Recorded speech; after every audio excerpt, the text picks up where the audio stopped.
Now we're going to talk about the reaction hand reload. Well, we already know we can do a leg pinch, and it doesn't differ much from the weapon hand leg pinch. There are some other techniques that were taught, and this is both weapon hand and reaction hand. It doesn't really matter. And that technique was, let's just take a reaction hand for a split second. This is out, and then from here, I start shooting. I drop the magazine. What generally was taught is gun comes up and around, and then I can bring this leg in like this and then insert a magazine. And if you look at it, it's in a real convenient spot. Matter of fact, the facilitation of the magazine works really well. My only drawback is my muzzle is still covered in flesh. So to me, this one becomes a little bit of a hazard unless you modify it.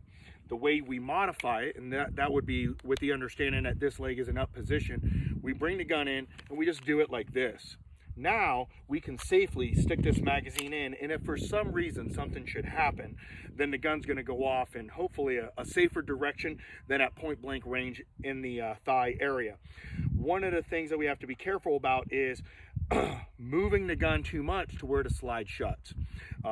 Again, this is why there's some hazards here with some of these techniques. Some people get the gun in, they start to move it just a little bit, and then the slide goes into a forward position or grabs fabric. The other thing to consider is, well, what if you were like this? And typically what people would do if this leg was up is they would bring this back and put it right back here and do the same technique in regards to sitting down on it. And what inevitably happens when they go from this position to this position right here is that there's still flesh involved, and in some cases you'll see that the thigh will encompass the muzzle right here.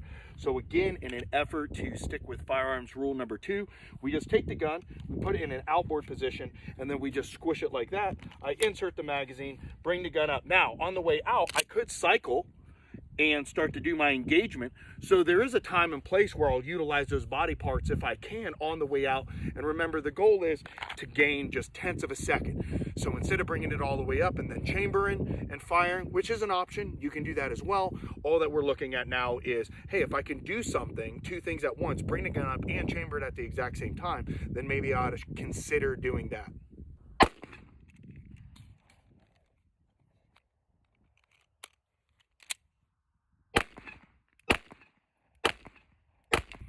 What was also taught in regards to getting this gun back into a good firing position, and the reason why I'm going to differ slightly is we can bring it here, go to the back of the boot, and cycle it.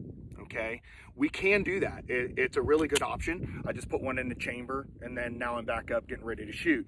However, what I like to do and what I prefer for me, and everybody's different of course, is I would much rather drop this, get this into that same position, insert a mag, and not be going back.